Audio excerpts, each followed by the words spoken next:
and listen closely.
Here in this room, it's time to be still together. Now is not the time to run. Out in the world, they want you to live in fear, but you did that last year.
I'm Dr. Bill Thomas, and when I was young,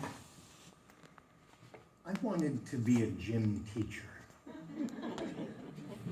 So I worked hard and I got admitted to a college with a physical education program, and I set about on my journey to become Coach Thomas. I thought it looked pretty good with a whistle on a string. And that's how the story might have gone, except one morning, one May morning, many years ago, I was in a lecture hall with a professor taking a health science class, and the professor was talking to us about blood pressure. Oof, this was exciting. She was talking to us about the about systolic and diastolic and the 5 Korotkov sounds. And I was making notes so fast that I got a cramp in my hand. Fantastic. And at the very end of the lecture, the professor said to us all, "But of course, you will never do this." And I walked out of that hall. I walked out into that May sunshine, new leaves on the trees.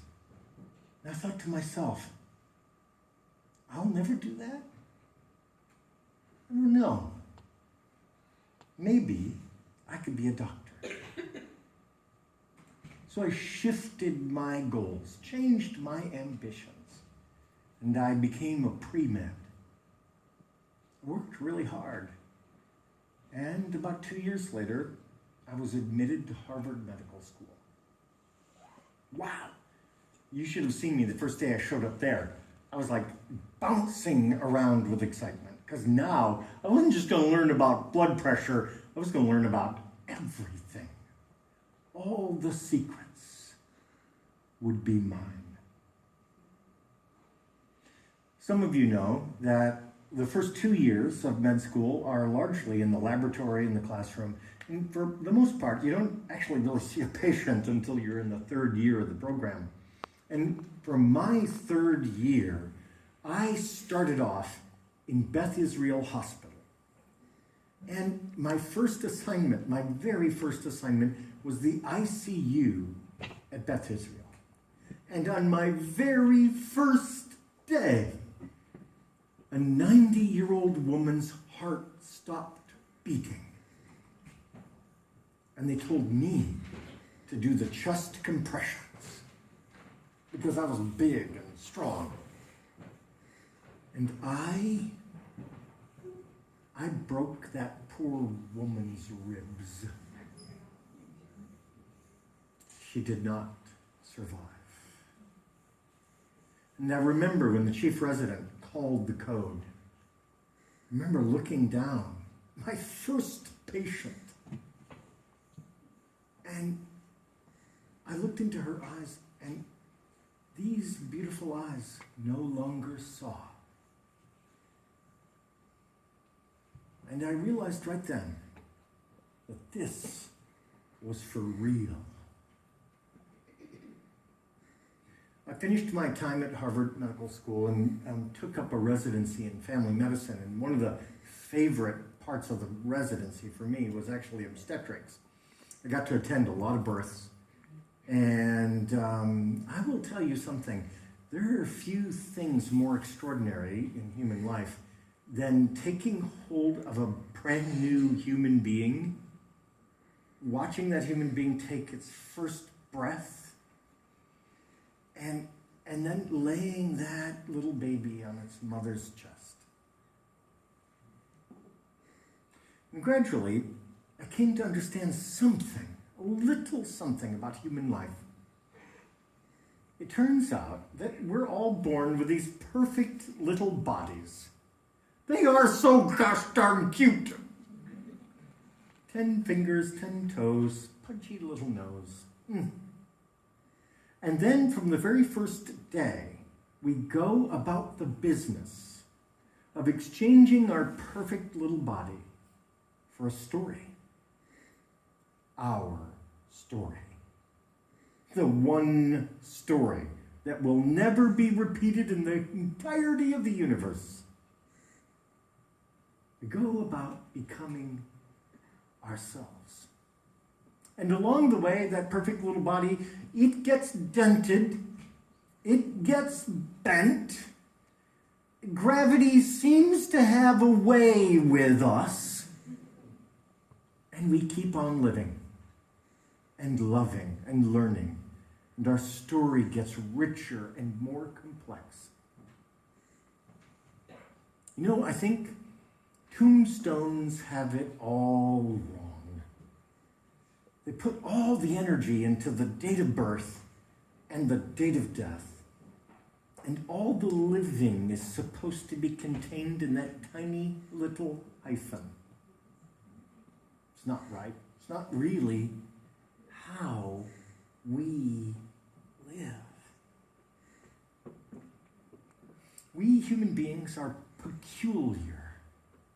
We're strange, honestly. We, I think, alone among all creatures on earth, we go through this magnificent journey of life, struggling all the way to separate truth from illusion. Truth and illusion. It turns out that our eyes and our ears are easily deceived.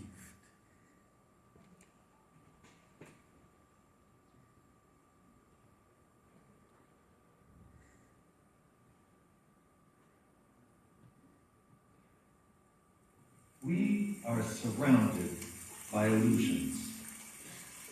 For example, what you hear depends on what you see. Listen, can you hear the sweet sound of rain?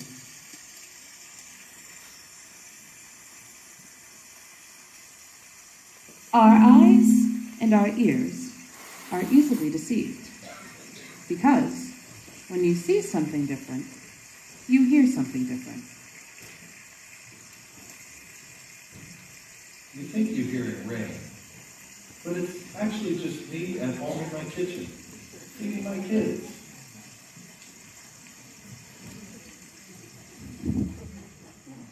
Not everything is as it seems. Some illusions are quite innocent like this, and some of them we really enjoy. I'll give you one that people love.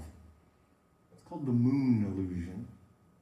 And who among us has not called someone we love to our side on a warm summer night and said, "Oh, look at that full moon just rising right there. Look how big it is."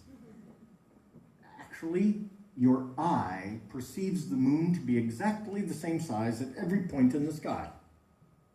It's your mind that magnifies the moon. Your mind says, that moon is right over there by those trees. It's so close, it must be big. And so your mind magnifies the moon in your head. The moon illusion, I wouldn't want to give it up. Some illusions are actually quite dangerous to us. Some illusions define our lives in ways we don't understand or appreciate. I'll give you an example. There is an illusion called neoteny. Neoteny is the word scientists give to the illusion of youth.